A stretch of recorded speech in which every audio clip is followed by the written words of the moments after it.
I wasn't able to find my little whiteboard that I like to use for these, but hopefully it'll be okay doing it with just a piece of paper and a pen.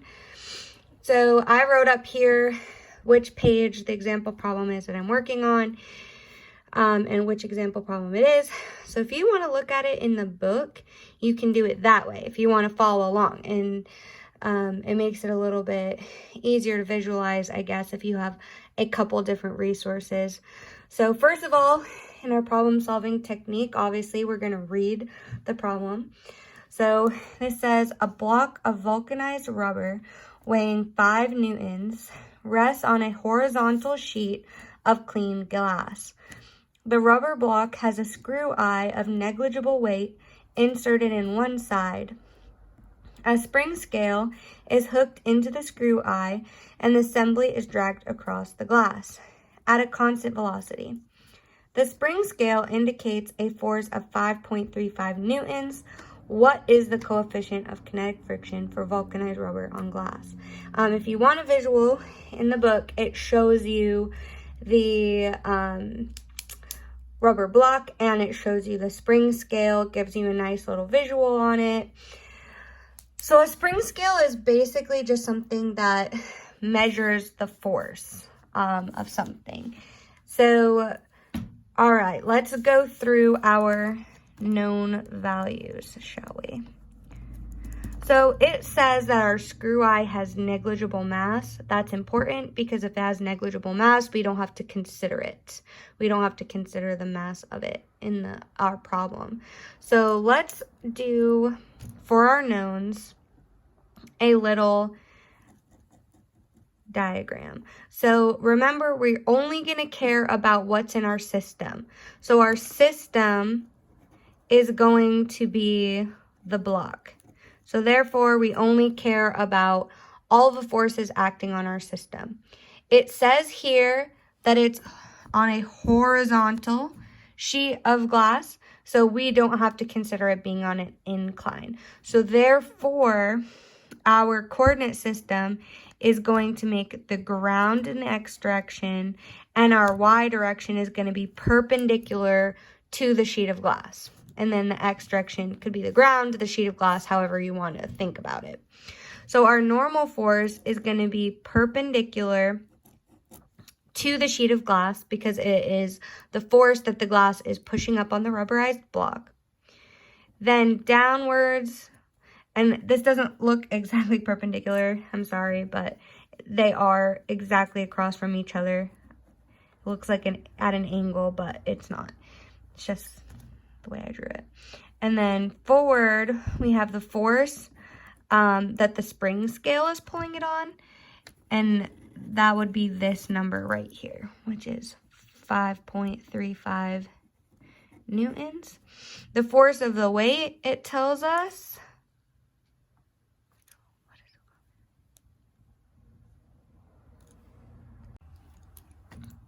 is right up here, which is 5 newtons. It says a block weighing 5 newtons. So here we have 5.00 newtons. And then, now that we know what friction is, we know that it's going to be opposite the motion. So here we are going to have our friction. Now, it says that it's being dragged. Since it says that it's being dragged, we know that this is kinetic friction, not static friction. Kinetic friction is in motion, static is stationary. So another known value that we have based on reading this is that we're at a constant velocity. If velocity is not changing, then you know that acceleration is going to be 0 meters per second squared, okay?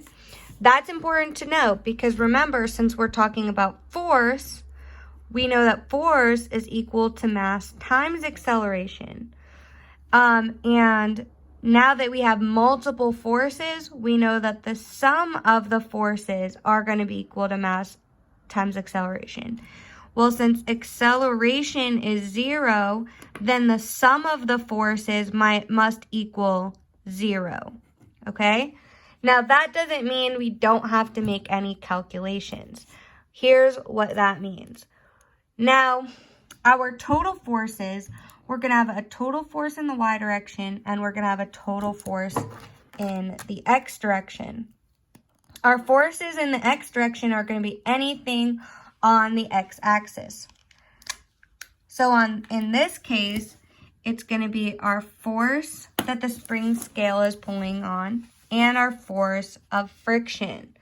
So what this means is, if we were to write it in an equation, the sum of the forces in the x direction are going to equal the spring scale force in the x direction plus the friction force in the x direction. And you could say the normal force in the x direction and the weight in the x direction, but since we're not on an incline, the weight and the normal force are directly in the y, so we're not going to include those.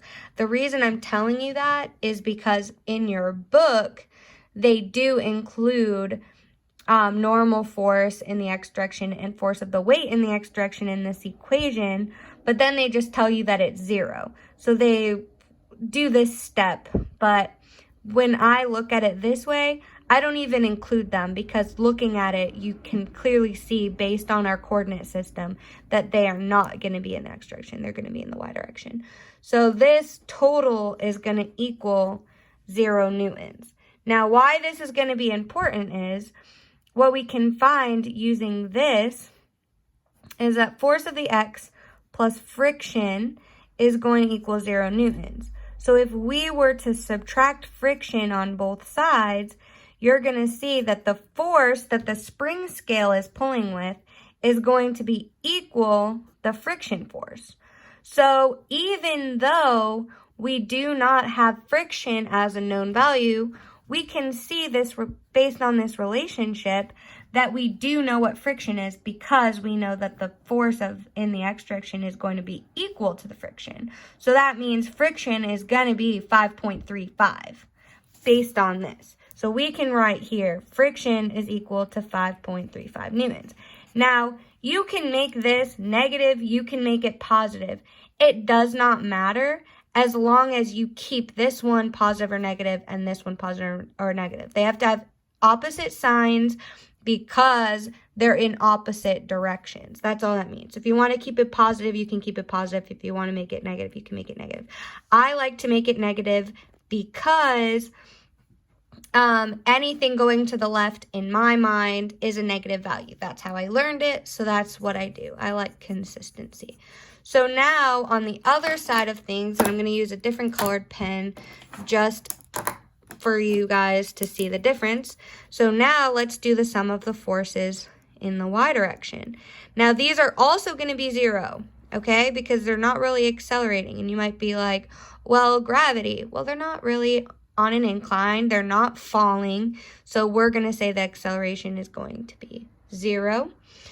So this is going to be, they're going to include the force in the y direction and the friction force in the y direction. But again, we're not in the incline, so I'm not going to consider those. I'm just going to consider the normal force and the force of the weight, because those are the ones in the y direction. So here we're going to have the normal force plus the force of the weight is going to be equal to 0. So just like we did here, we can see that the normal plus the weight is going to equal 0. So if you subtract the weight on both sides, you'll get normal is equal to weight. And it's going to be opposite in sign, right? So we do not have the normal force, right? It only gave us 5 newtons for the weight and the spring scale force. But because of this relationship of normal force and weight, you can see that the normal force is going to equal -5 newtons. Now, I'm going to say that it's positive, and I'm going to say that this was a negative value because anything in the downward direction is going to be negative, again, in my mind. As long as you keep it opposite signs, it doesn't matter which one's positive and negative. As long as if you keep this one positive, it's always positive. If you keep this one negative, it's always negative. That's all that matters. Well, now if we look at our problem, it didn't ask us what the friction force was. It didn't ask us what the normal force was. It asked us what is the coefficient of kinetic friction. Now remember, I told you in class, if you do not know the coefficient of kinetic friction, you can find it because we know our equation. Friction, kinetic friction, is going to equal the coefficient of kinetic friction times the normal force. So if I want to find the coefficient of kinetic friction, all I have to do is isolate the coefficient on its own side, which gives us mu k is equal to friction k over the normal force. So now all I have to do to find the kinetic friction is substitute my value of friction and my value of the normal force into the equation.